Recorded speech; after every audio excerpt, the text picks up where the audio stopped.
Hello, Libra. Welcome to your end of June reading. Let's take a look at the energies, messages, and guidance coming through for you as we close out the month. So let's dive right in. There's a warmth on the back of your neck right now that has no physical source, no sunlight hitting that specific spot, no heater angled in that direction, no logical reason for the warmth to be there, and yet there it is. Persistent, specific. Located with a precision that rules out the vague, could be anything explanations your mind is reaching for. The warmth is on the back of your neck because that's where this person used to stand, behind you, close enough that you could feel them without turning around. Close enough that the particular heat signature of their body, which is different from every other body's heat signature, the way a voice is different from every other voice, registered on your skin as a specific identifiable, that's them warmth that your nervous system cataloged and stored, and that your nervous system is now, in their absence, reproducing from memory, not as imagination, as sensation. As the body's way of telling you that the person whose heat signature it memorized is currently directing enough emotional energy in your direction to activate the stored pattern. The pattern fires when the signal is strong enough. And the signal, their signal, the specific electromagnetic broadcast that a person generates when they're thinking about another person with sustained intensity, has been strong enough to fire the pattern intermittently for a while, but has, in the last few days, crossed a threshold of intensity that is producing the warmth not intermittently, but continuously. The warmth is constant now, present when you wake, present when you work, present when you lie down at night, and the stillness amplifies it from background to foreground, and the foreground warmth, located on the precise spot where their presence used to register, is undeniable. They miss you. And the sentence "they miss you" is so insufficient for what I need to communicate that using it feels almost insulting to the thing it's trying to describe. Because missing in the common vocabulary of human emotional experience is a passive state, a condition of absence that produces a longing that is felt but that doesn't necessarily act. A person can miss someone for decades without the missing producing any change in their behavior or their circumstances. Missing is compatible with stillness, compatible with distance, compatible with the continued functioning, the missing doesn't disrupt my life status quo that allows a person to carry the absence of someone they care about as a manageable weight rather than as an intolerable one. That's not what's happening here. What this person is experiencing has departed the territory of missing and entered a territory that I need different language for. The territory where the absence isn't a weight, it's a wound. An active, not healing, producing symptoms that are getting worse rather than better, wound that has been open since you left their immediate life, and that every remedy they've applied, every distraction, every replacement, every narrative of "I'm fine and this is for the best and time will fix this," every remedy has failed to close. The wound is open, has been open. And the open wound, which they've been concealing beneath the performance of functionality with a skill that would impress you if you could see it, is now producing symptoms that the performance can't cover. I want to talk about the symptoms, because the symptoms are what's going to lead to the event. The event being the moment that this person's concealment fails in a way that produces contact with you. The symptoms have been escalating on a trajectory that is, at this point, pointing directly at an inevitability the person hasn't yet consciously accepted, but that their body has been preparing for by generating the specific conditions that make the inevitability not just possible, but necessary. The body is engineering the contact, not the mind. The mind is still running the performance, still maintaining the I'm fine, still producing the behavioral output that allows this person to navigate their daily life without anyone in their environment detecting the wound beneath the surface. The mind is functioning, but the body has defected. The body has stopped participating in the concealment and has begun, through the mechanism of the symptoms, actively undermining the concealment's architecture, producing cracks in the surface that the mind's maintenance can't repair as fast as the body creates them.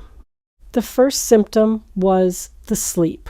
The sleep changed early, before any other symptom appeared, before the person was consciously aware that the missing had crossed the threshold from manageable to wound. The sleep changed because the body's first response to an unhealed wound is always the sleep. Sleep is where the body does its maintenance, where the repair systems are activated, where the damage that the waking hours accumulate is assessed and addressed, and the body, encountering a wound that its repair systems couldn't close, began disrupting the sleep as a signal. Not to heal the wound through better sleep, to alert the conscious mind that a wound exists that the repair systems can't handle. The disrupted sleep is a memo from the body's maintenance department to the mind's executive office. We have a situation down here that exceeds our capacity. Please advise. And the mind's response to the memo, because the mind is committed to the I'm fine performance, was to file the memo under stress. To attribute the disrupted sleep to work or to diet or to the seasonal changes or to any cause that didn't point back to you, because pointing back to you would have compromised the performance, and the performance was maintaining the concealment. And the concealment was protecting the mind from having to deal with what the body was trying to report. The second symptom was the appetite, not a dramatic change, a qualitative one. The experience of eating shifted from something that produced satisfaction to something that was accomplished without sensation. Food went in, nutrients were processed, but the specific sensory taste like something quality of the experience diminished, not to zero. To a reduced level that was detectable by the person experiencing it, but that was, again, attributed to causes that didn't point back to you. The attribution was creative. The person developed theories. Maybe I need different food. Maybe my palate is changing. Maybe this is a seasonal thing. The theories were logical. Each one pointed to a plausible cause that didn't require the person to look at the wound. And the theories served the concealment by providing alternative explanations for symptoms that had a single, consistent, explaining all of them simultaneously source: you, your absence. The specific nutritional, in a way that food can't replicate, quality that your presence was providing and that your absence has been withholding, and that the withholding is depleting something in this person that no amount of caloric intake can replenish, because the depletion isn't physical. It's the other kind. The kind that happens when a person who was functioning as a source of a specific, essential, non-food nourishment is removed from the environment, and the environment's nutritional profile changes in a way that the body registers as a deficit, even though the body's physical nutritional needs are being met. The third symptom is the one that's going to produce the contact. The third symptom is attention, the specific, measurable, showing up in their interactions with other people failure of this person's attention to remain where they place it. They direct their attention at a conversation and the attention drifts. They focus on a task and the focus fragments. They engage with a person who is physically present, and the engagement has a quality of not quite here that the physically present person can detect, and that is producing friction in relationships that were previously smooth. Because the attention is being redirected, not by choice, by the wound. The wound is pulling the attention toward itself the way a physical wound pulls a person's attention toward the location of the injury.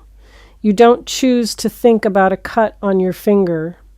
The cut announces itself through sensation, and the sensation captures a portion of your attention and redirects it toward the injury, and the redirection is involuntary and persistent and doesn't respond to the mind's instruction to focus elsewhere, because the body's priority system has overridden the mind's allocation and has designated the wound as the primary recipient of attentional resources, regardless of what the mind thinks.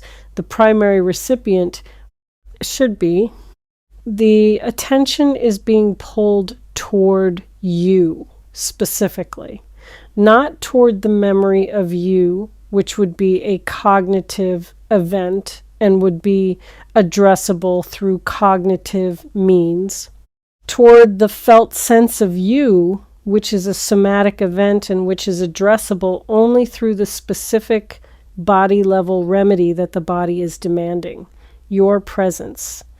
The actual physical heat signature producing stands behind you close enough to feel proximity of your body in their sensory environment. The body isn't requesting a memory. The body is requesting a stimulus. The specific stimulus that the stored heat signature pattern was created from, and that the pattern's firing has been producing a demand for, that intensifies. With every day, the demand goes unmet. The attention symptom is the one that's breaking the concealment, because the attention symptom is interpersonal. The sleep symptom was private. The appetite symptom was internal. But the attention symptom shows, it manifests in the quality of this person's engagement with others. In the detectable, something is off, you're not really here quality that people in this person's life have begun to notice, and that is producing the cracks in the performance that the mind can't repair fast enough. Someone has said something. Someone close to this person has noticed the attention's drift and has asked a question. Not a pointed question, a concerned one. The kind that comes from someone who cares enough to name what they're observing, but who doesn't have enough information to know what they're naming. Are you okay? You seem distracted lately? Is something going on? And the question, the simple, well-intentioned, just checking question, landed on the concealment like a finger on a bruise. Produced a reaction that was disproportionate to the question's weight. A flash of something in this person's expression that was gone before the asker could fully register it, but that the asker felt as a temperature change in the conversation. A moment where the performance flickered and the wound was visible, and the visible wound told the asker, in the fraction of a second before the performance resumed, more than the person's words would ever volunteer. The asker knows something is wrong, doesn't know what. Has filed the observation under something to keep an eye on without pressing further, because the performance's rapid recovery communicated don't press, and the don't press was respected, but the asking happened. And the happening of the asking has produced an effect in this person that is accelerating the trajectory I've been describing. Because the asking confirmed something that the performance was designed to prevent from being confirmed. That the wound is visible, that the concealment has holes. That the I'm fine is unconvincing to at least one person in the environment, and that the unconvincing means the concealment is failing, and the failing means the wound is going to be increasingly visible to increasingly many people, and the increasingly visible wound is going to produce increasingly many questions, and the increasingly many questions are going to produce increasingly many moments where the performance flickers and the wound shows, and the showing is going to compound until the concealment is no longer a viable strategy, because the energy required to maintain it exceeds the energy available. The exceeding is close. The energy calculus has been shifting daily in the direction of depletion. The concealment consumes energy. The wound consumes energy. The sleep disruption reduces the energy available for both, and the attention redirection is consuming energy that used to be allocated to the concealment's maintenance, which means the concealment is being funded by a shrinking budget while the demands on the budget are growing. The math is approaching an intersection. The line representing the concealment's energy requirements and the line representing the available energy supply are converging.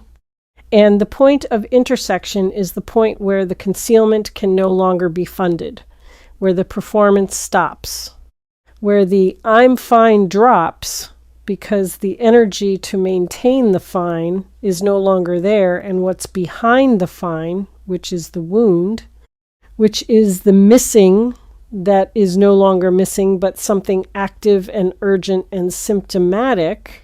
What's behind the fine steps into the visible for the first time without the performance's filter managing its presentation. The stepping into the visible is going to produce the contact, not because the person decides to contact you, because the contact becomes the only remaining option for addressing the wound once the concealment is no longer available to hide it. When you can't hide the wound, you have to treat it.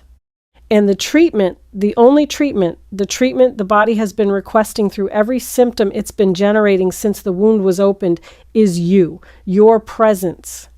The closing of the distance that the wound was created by. Not forever necessarily. Not with the expectation that the closing is permanent, but the closing.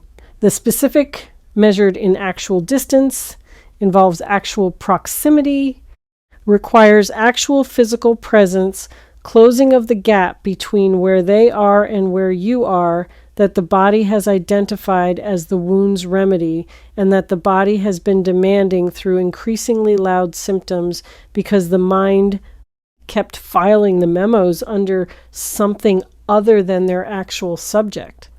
Something about what this person misses that I want to be specific about, because the specificity carries the emotional weight of the message, and vagueness would dishonor what they're actually experiencing.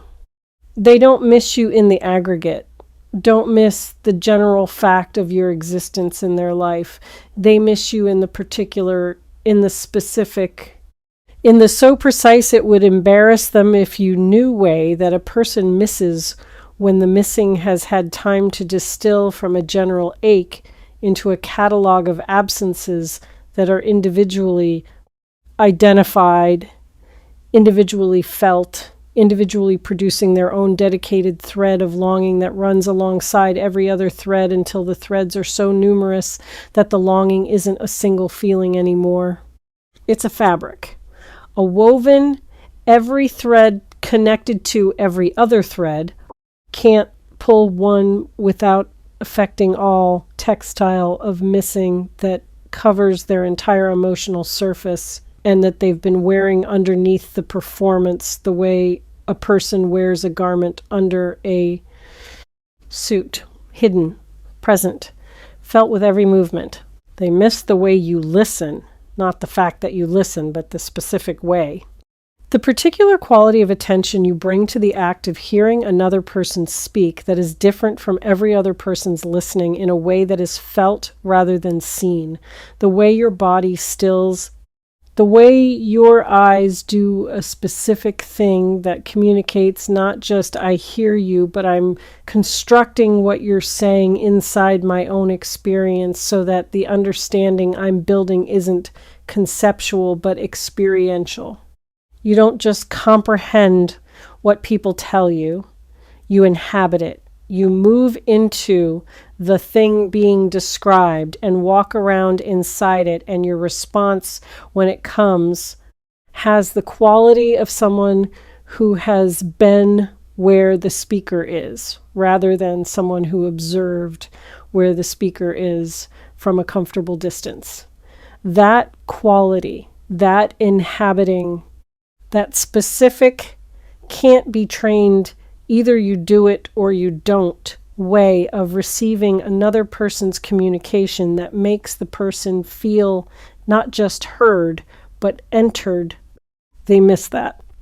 Specifically, have tried to find it elsewhere. Have had conversations with other people who are good listeners, capable listeners, caring listeners, and have discovered through the conversations that good and capable and caring, while valuable, don't produce the entered feeling. The entered feeling is yours, generated by your specific perceptual apparatus, unavailable from any other source. And the unavailability, confirmed through the testing, is one of the threads in the fabric. They miss the way you exist in a room, not what you do in a room, how you exist in one. The particular quality of occupied space that your physical form produces when it's present in an environment. Every person changes a room by being in it, but most people change rooms in ways that are generic. They add a body, they add a volume, they add the general could be anyone a human is here alteration to the environment's quality. You don't add generic, you add specific. You add a quality that this person's system has identified as unique to you and that the system registered and cataloged through the extended exposure of being in rooms with you over the duration of your connection. The quality is something like gravity, not the pulling things toward you kind, the everything settles when you're here kind. The room settles, the energy settles. The specific ambient, low-level chaos that characterizes most environments, the noise of multiple people's energies interacting and producing the subtle, felt but not heard dissonance of mismatched frequencies, that chaos settles in your presence, calms, finds a coherence that it doesn't find when you're not there. And this person who has been living in rooms without you has been living in rooms that don't settle, rooms that maintain their low-level chaos, rooms that feel to a system that has been calibrated to your settling quality slightly wrong, slightly unresolved, slightly missing a frequency that was providing the coherence, and that the absence of the frequency reveals through contrast as having been the essential ingredient all along. They miss your hands. This is one of the threads they would be most embarrassed by if they knew I was naming it. Because the missing of hands is specific to a degree that implies an attention they haven't admitted to having been paying, but they were paying it, not consciously. In the way the body pays attention to things, the mind doesn't authorize the paying of. The way the body tracks the movement and the shape and the gesture vocabulary of a person's hands without the mind ever directing the tracking, because the tracking is happening at the animal level where attraction and assessment and the specific, this body is important to my system, flagging that produces involuntary attention, are operating continuously without conscious oversight. Their body was tracking your hands, cataloging the way you hold things, the way your fingers move when you're talking about something that matters to you, the way your hands rest when you're not using them, with a particular quality of stillness that their body associated with your overall quality of presence, and that the association converted into a specific, these hands belong to the person my system has flagged as important signal that produces, now that the hands are absent from their visual environment, a dedicated thread of longing that is specifically, precisely, narrowly aimed at your hands and that cannot be satisfied by any other hands because the signal is keyed to yours. They miss your voice in a way that I need to describe carefully, because the missing of a voice is one of the more neurologically complex forms of longing, and the complexity carries information about the depth of this person's attachment that I think you need to understand. A voice isn't a single stimulus. It's a composite, a complex, multi-frequency carries more information than any other human output signal that the listener's brain processes through multiple pathways simultaneously. The pitch, the timbre, the rhythm, the specific way certain consonants are formed by your particular mouth and teeth and tongue, the particular way vowels are shaped by your particular throat and chest and resonance chambers, the way the voice changes in different emotional states, rising when excited, dropping when intimate, thinning when uncertain, thickening when determined. All of these are processed separately and simultaneously, and the separate simultaneous processing produces a model. A neurological model of your voice that is stored in this person's auditory memory with a fidelity that is frankly extraordinary. The fidelity indicates the amount of attentional resource that was allocated to the processing during the exposure period, and the amount is disproportionate, exceeds what a casual or even a caring connection would produce. The amount indicates that this person's system was running your voice through its highest resolution processing pipeline. The pipeline reserved for stimuli the system has classified as survival relevant, and the classification means your voice is stored not in the general memory of sounds I've heard, but in the specific highest priority. This is essential memory of sounds that my system requires for optimal functioning. The stored model fires when something approximates the original. A similar voice on a podcast. A laugh that carries a fragment of your laugh's acoustic signature. A word pronounced with the specific emphasis you place on it that nobody else places on it because nobody else's mouth produces the identical acoustic event that your mouth produces for that specific word. Each approximation fires the model, and the firing produces a surge of the missing that is so sharp, so precise, so narrowly aimed at the specific composite frequency of your voice that the person experiencing it feels it not as a general longing but as a physical need. The need to hear the original, not the approximation. The need to fill the auditory channel with the actual signal rather than the near-miss signals that the approximations are producing and that the near-misses are making worse rather than better, because each near-miss highlights the gap between the approximation and the real thing, and the gap illuminated by the comparison feels wider each time. The approximations are sensitizing rather than desensitizing, making the model more reactive rather than less, increasing the surge's intensity with each firing rather than habituating it through repetition.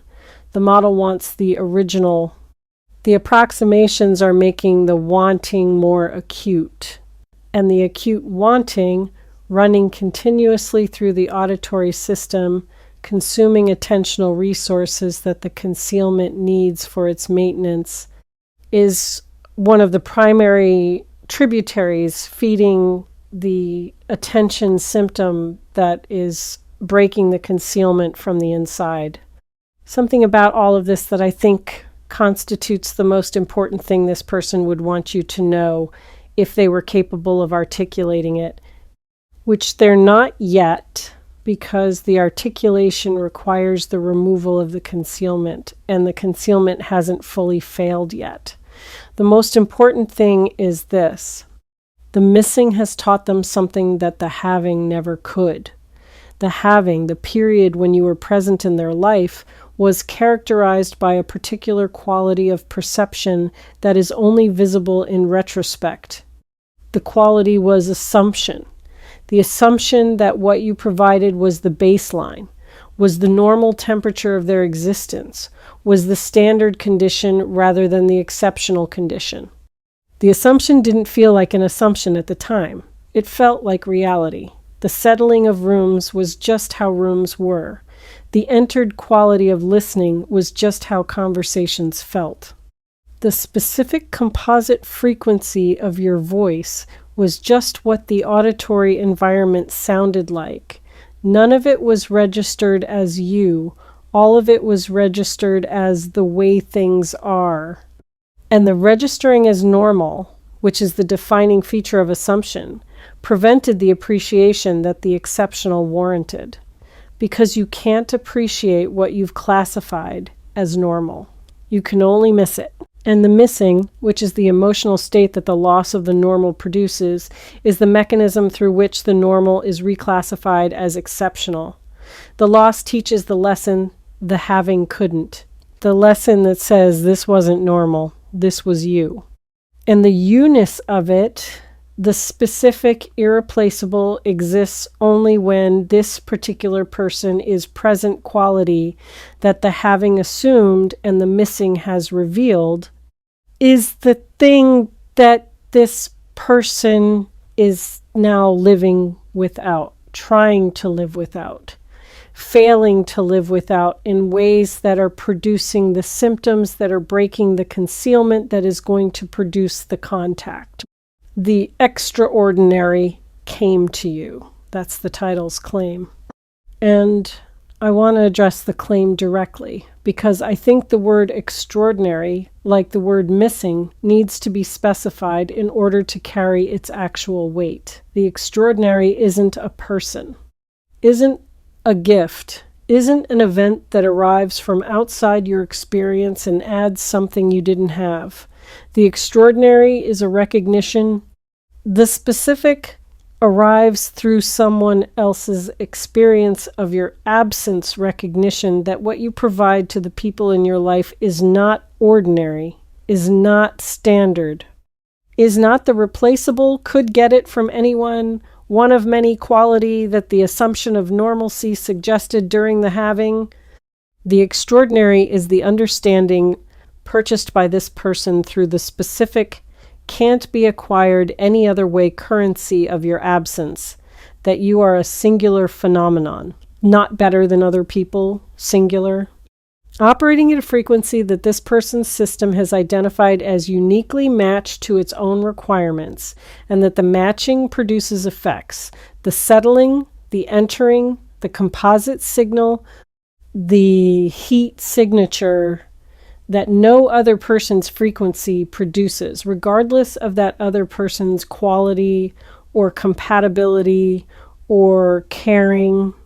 The singularity is what they've discovered through the testing, through the approximations that highlighted rather than replaced, through the conversations that were good but not entered, through the rooms that were occupied but not settled, through every interaction since your departure that was adequate by any reasonable standard, and that was by the standard your presence established, insufficient. Not because the interactions were deficient, because the standard was exceptional. And an exceptional standard, once it's been established in a person's system as the baseline, converts every adequate interaction into evidence of the exceptional's absence. The adequate becomes a measurement of the gap. The gap becomes a measurement of your importance. And the importance, measured by the gap, is enormous. Larger than any direct measurement during the having could have produced, because direct measurement during the having was corrupted by the assumption that the having was normal and therefore not requiring measurement.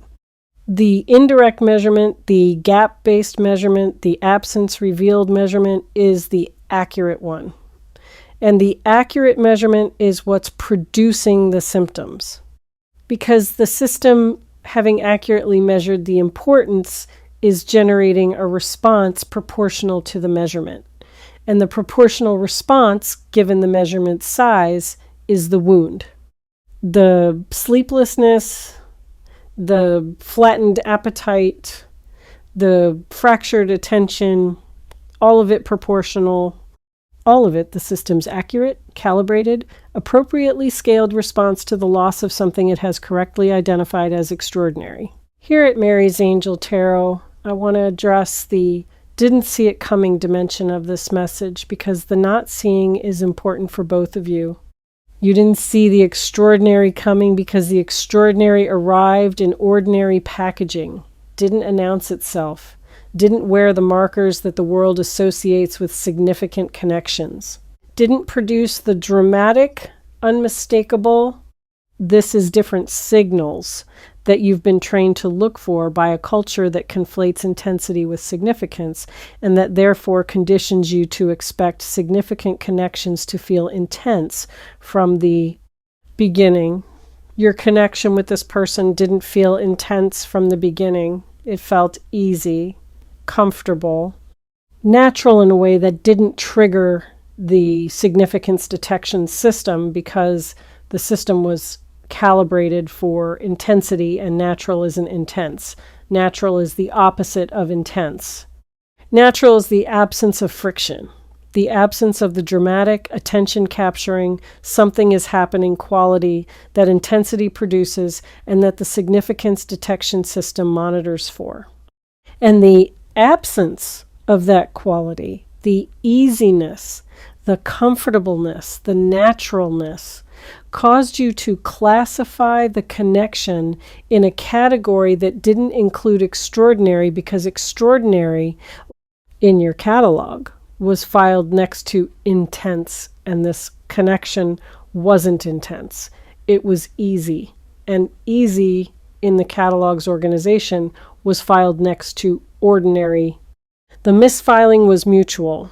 Both of you filed the easy under ordinary. Both of you classified the natural as standard.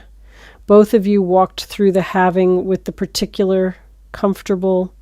Doesn't require special attention quality of perception that people bring to things they've classified as normal, and that the normal classification, by reducing the attentional allocation, renders invisible in the specific way that normality always renders things invisible.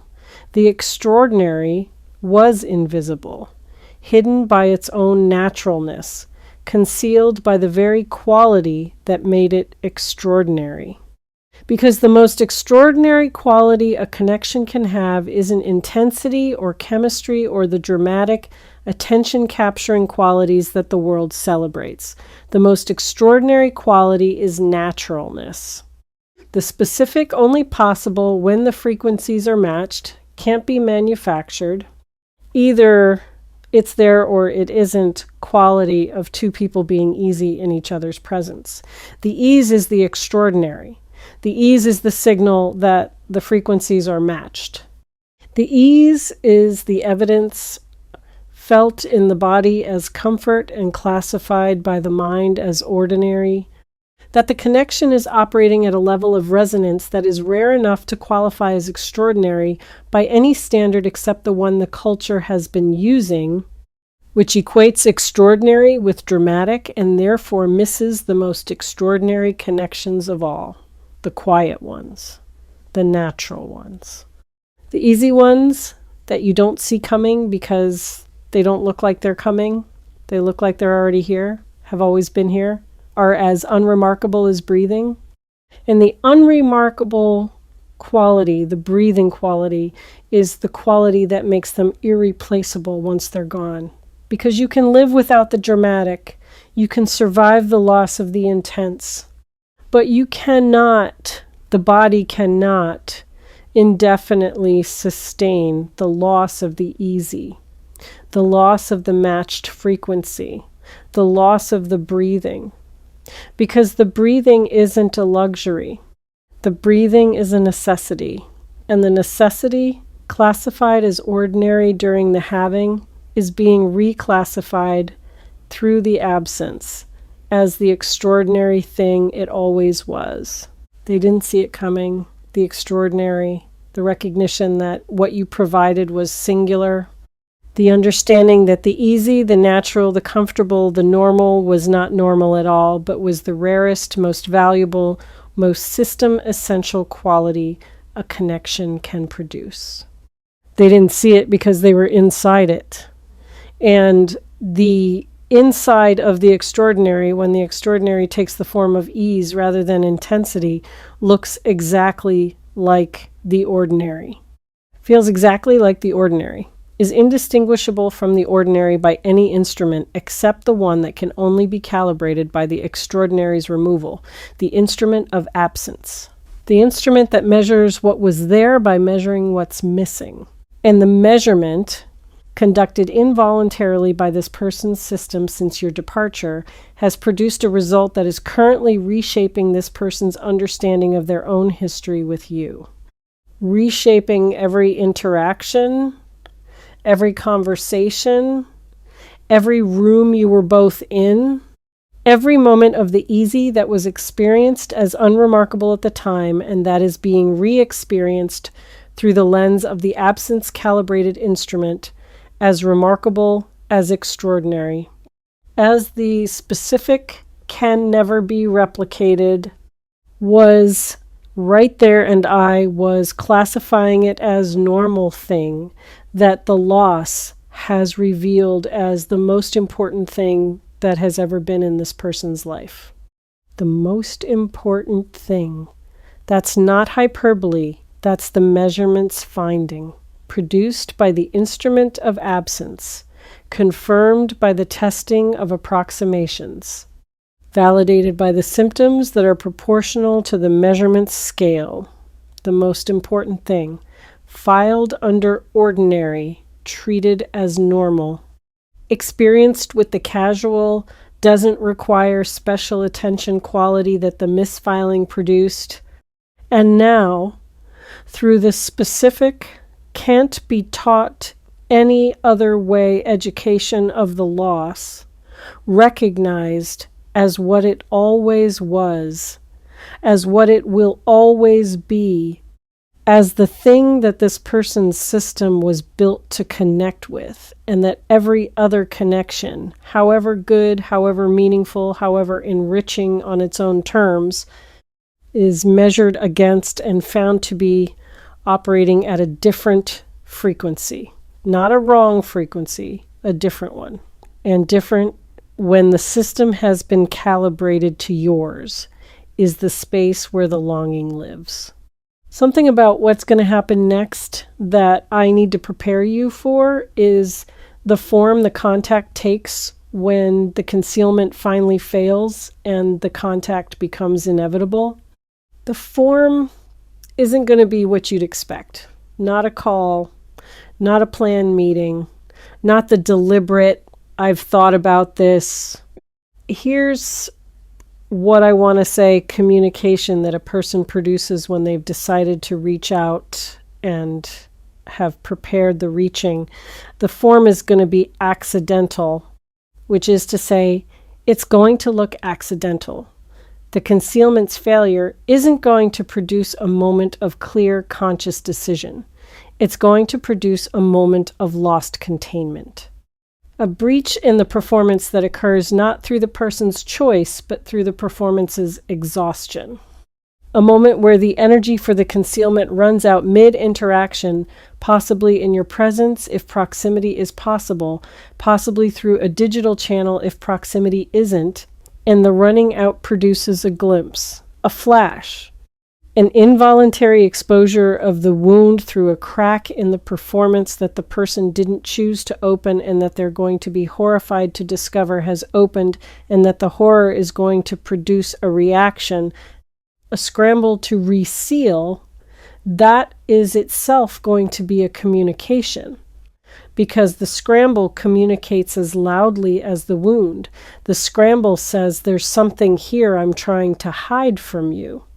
And the trying, the visible, can't be mistaken, clearly requires significant effort trying, is going to tell you more than a calm, composed, rehearsed disclosure could tell you.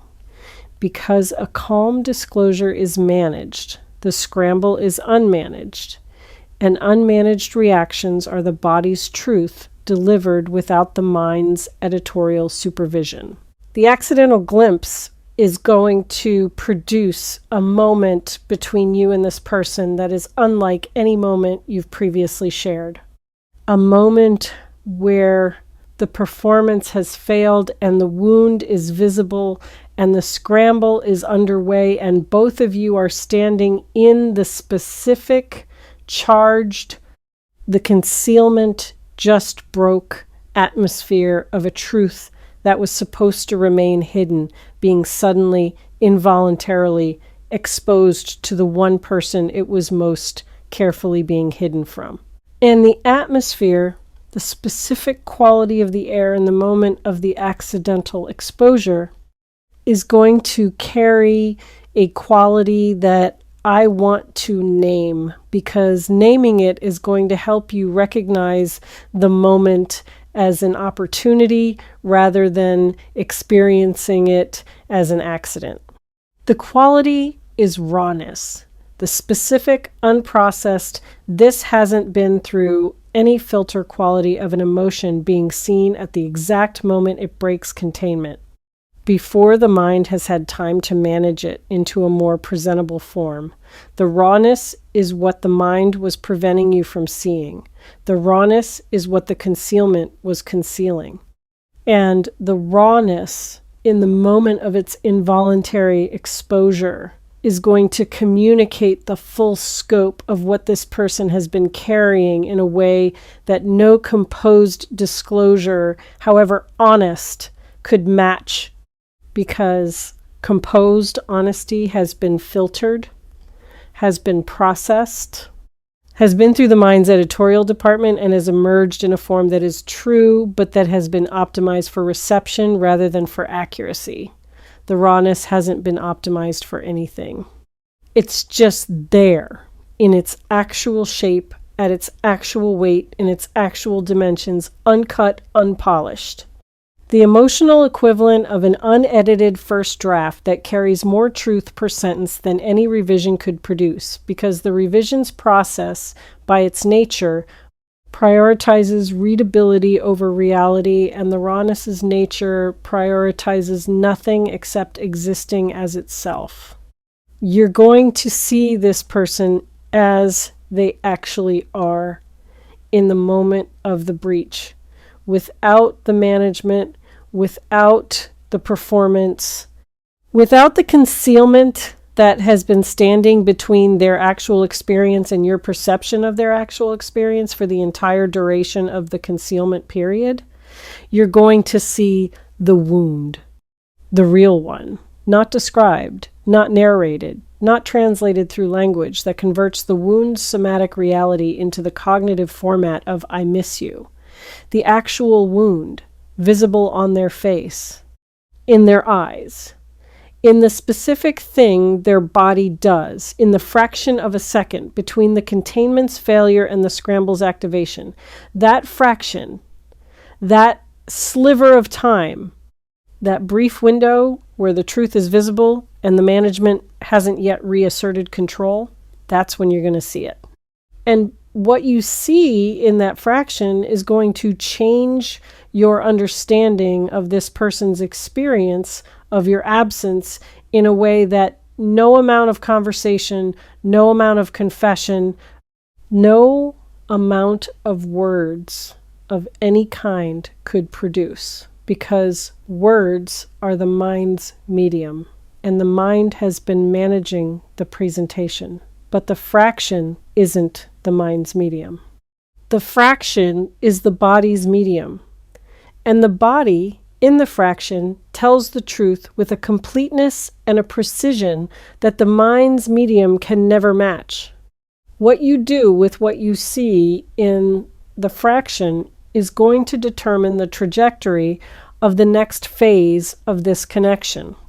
And I want to be honest about the options, because the options are real and each one is valid, and pretending that only one option is correct would be a disservice to the complexity of human relational life. The first option is to see the wound and respond to it with matching rawness. To let the fraction produce in you whatever it produces. To let your own containment, which has been managing your own experience of this person's absence with a skill that mirrors theirs, to let your containment fail in response to theirs, to meet the breach with a breach, the wound with a wound, the exposed truth with exposed truth. This option produces the maximum information exchange in the minimum time, both people's managed presentations falling simultaneously. Both people's actual experiences becoming visible to each other in the same charged, concealment-failed, truth is in the room atmosphere. The risk of this option is overwhelm. Two people's simultaneously exposed truths arriving in the same moment without the management's modulation can produce a intensity that neither person's processing system can handle, and that the overwhelm converts from connection into chaos. The second option is to see the wound and hold the seeing without matching it, to let the fraction register in your perception without responding with your own fraction, to contain your response while receiving theirs. To create an asymmetry of exposure that keeps one person's containment intact while the other person's has failed. This option preserves your position, maintains your management, keeps you in the less vulnerable state while the other person is in the more vulnerable state. The advantage of this option is control. You retain the ability to assess, to evaluate, to determine the response from a position of managed composure rather than from a position of mutual exposure. The cost of this option is distance. The maintained management, even in the face of their exposed truth, communicates something to their system. Something that isn't rejection exactly, but that isn't reception either. Something in between that their system is going to interpret according to its own fears, and that the interpretation, if the fears dominate, might read as confirmation of the very thing the concealment was designed to prevent. The feared response, the polite nothing. The managed doesn't match the rawness, clearly still in control response that tells the wounded person that their wound doesn't produce a corresponding wound in you, that the absence was felt more on their side than on yours, that the extraordinary you represented to them wasn't represented by them to you. The third option is something between the first two, and it's the option I want to describe in the most detail because I think it's the one that serves both of you without sacrificing either person's well-being on the altar of the moment's intensity. The third option is to see the wound and soften, not match, not contain, soften. The specific, visible, doesn't require words quality of a person whose defenses lower not all the way but enough. Enough for the person who's breached to see that the breach didn't land on stone, that the truth, exposed accidentally, arrived at a surface that received it rather than deflecting it. The softening doesn't expose your wound. It reveals that a wound exists. It says, through the body's language rather than the mind's, I have something too. I'm not going to show it right now, but I want you to know it's here. And the knowing, the simple confirmation that the rawness was received by a surface that isn't hardened against it is going to be enough. Not enough to resolve everything, enough to keep the door open. Enough to prevent the scramble from succeeding in resealing the containment permanently. Enough to create a condition where subsequent, more deliberate, less accidental exchanges of truth become possible because the first exchange, the accidental one, established that the receiving surface isn't hostile.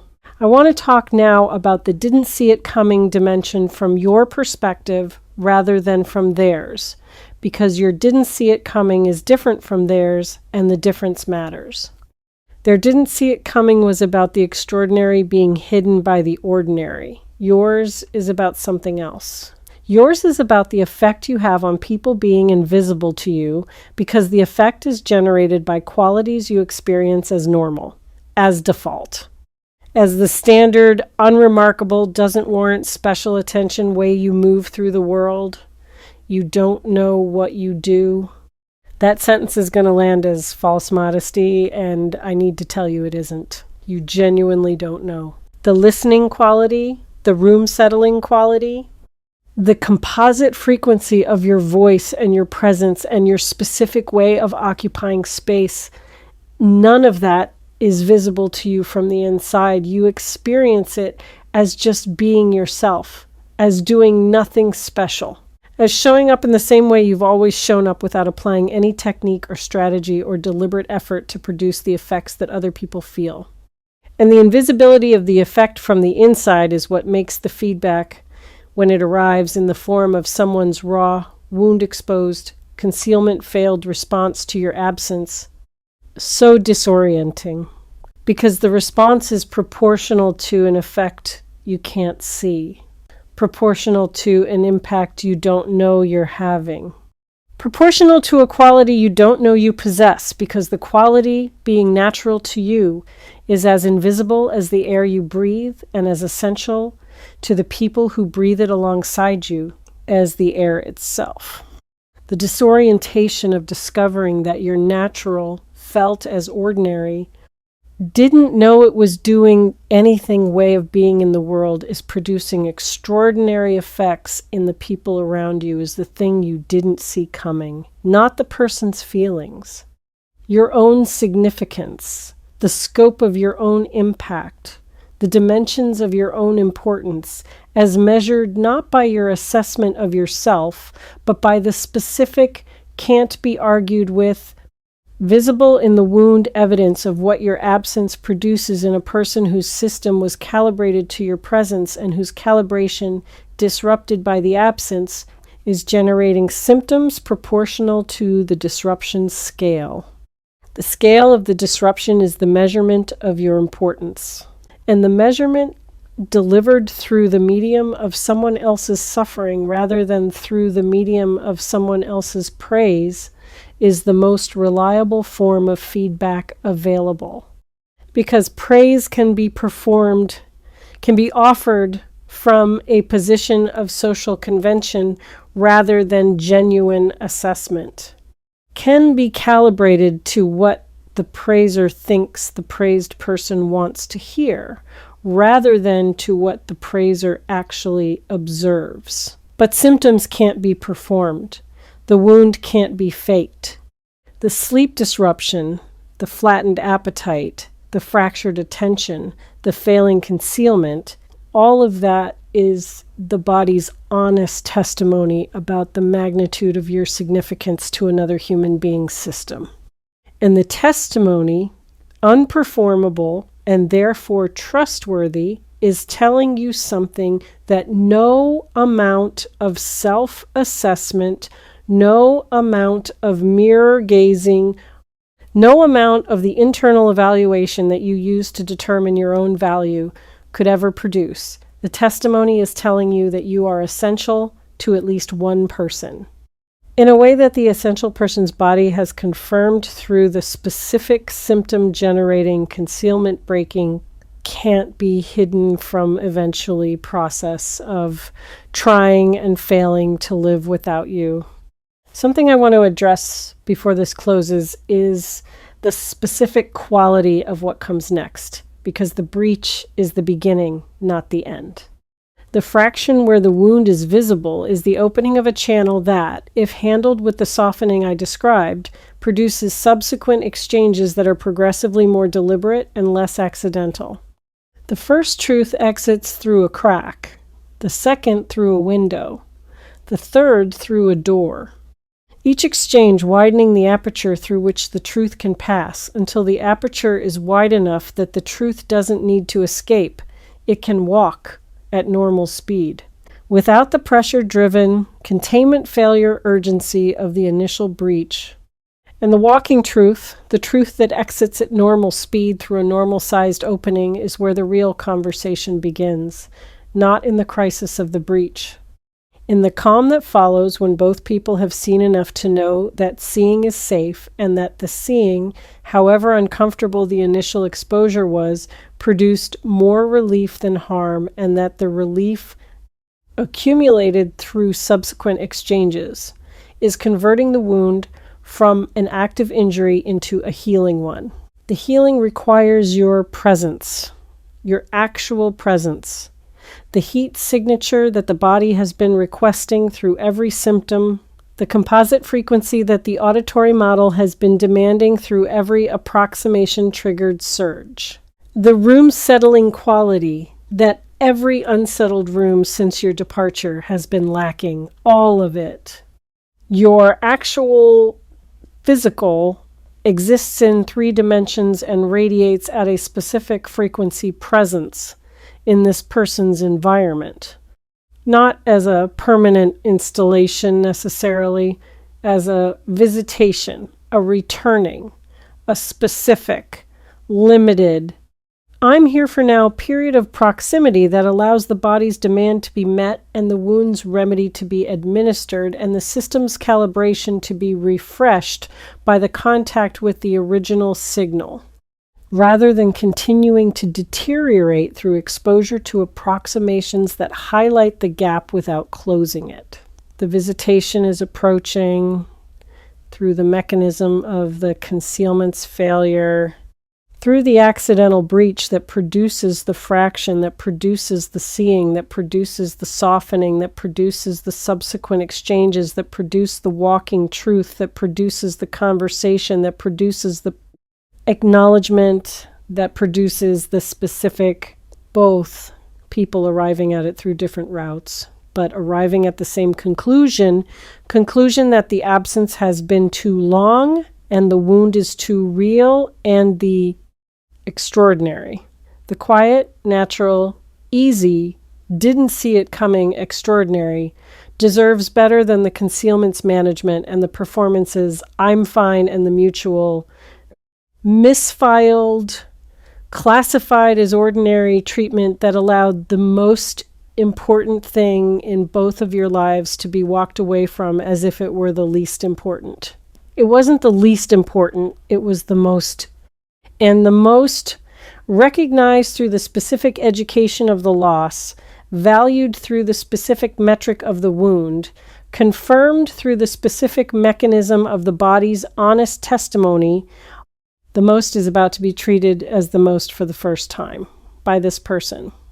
Through a contact that begins with a breach and ends with a returning, through a truth that begins as accidental and becomes deliberate. Through a process that begins with the concealment's failure and ends with the concealment's replacement by something braver, something more honest, something more worthy of the extraordinary thing that both of you have been carrying and that both of you have been managing and that neither of you has been honoring, with the attention and the presence and the acknowledgement that the extraordinary, by definition, requires. The extraordinary came to you, not from outside, from someone who was already there. Someone whose system registered you as the most important thing before their mind had the data to support the registration, and whose mind is now, through the education of the loss, catching up to the body's earlier, more accurate assessment. The catching up is producing the symptoms are producing the breach is producing the contact. And the contact is producing the opportunity for both of you to reclassify the extraordinary, to remove it from the ordinary drawer, to file it where it belongs, under essential, under irreplaceable, under the specific, we didn't see it coming because it didn't look like what we were told extraordinary looks like category, that quiet, natural, easy, matched frequency connections occupy when they're finally, accurately, through the hard education of their own absence, recognized for what they are. They miss you more than they admit. The more is the wound. The admit is the concealment. And the space between the missing's actual scale and the missing's performed scale, the gap between the wound and the I'm fine, that gap is where the truth lives. In the and the truth is about to cross the Move from the actual to the admitted. Convert from private to shared. Through the specific mechanism of a containment that has been running out of energy and that is about to, in a moment that both of you are going to remember for the rest of your lives, fail in a way that is the best thing that has happened to either of you since the best thing, which was the having, which was the easy, which was the extraordinary disguised as ordinary, first entered both of your lives and was immediately, mutually, with the particular devastating irony that only becomes visible in retrospect, misfiled. The misfiling is being corrected through the only mechanism that could correct it, the absence, the wound, the symptoms, the failing concealment, and the contact that the failing produces, which is approaching through the symptoms' escalation, through the concealment's depletion, through the specific, can feel it in the warmth on the back of your neck proximity of a signal that has crossed the threshold from intermittent to continuous, and that the continuous crossing is telling your body, in the body's own language, that the source of the signal is close, is approaching, is almost here. The warmth on the back of your neck. Let it be there. Don't explain it away. Don't attribute it to a source your mind finds more comfortable than the actual source. Let the warmth be what it is. A signal from a specific person, transmitted through a specific channel, arriving at a specific location on your body that the specific person's presence used to occupy, telling you, in the only language available to someone whose concealment is still partially functional and whose verbal communication has been prevented by the concealment's remaining integrity, telling you the concealment was built to prevent you from hearing, I'm here, I'm not fine. The missing has a wound. The wound has symptoms. The symptoms are breaking the concealment. And the breaking is bringing me toward you because you are the only medicine, and the only medicine is your presence. And the presence is what I should have been protecting instead of performing the I'm fine. And the should have is the education. And the education is the extraordinary finally being recognized. And the recognized extraordinary is what I'm bringing when the concealment fails and the truth walks through the opening and stands in front of you in its raw, unmanaged, this is what it actually looks like form. The form is approaching. The warmth is the proof. And the proof, felt on the specific spot where this person used to stand, is the most reliable messenger available for a message that the spoken word would only diminish. Let the warmth deliver what the words can't. And when the person whose heat signature produced it finally stands in that spot again, let the standing be enough. Let the presence be the communication. Let the extraordinary, finally recognized, finally correctly filed, finally treated as what it always was, let the extraordinary have its moment. It's quiet, natural, easy, didn't look like the movies, doesn't need drama to be real moment. The moment is almost here.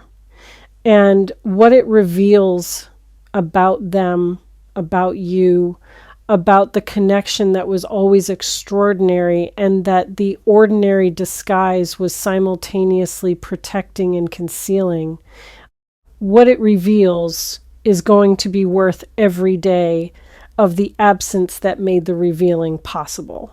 They're coming. With the wound visible, with the concealment failed, with the truth that more than they admit is about to become more than they can conceal, walking ahead of them like a scout entering your awareness before their body enters your space.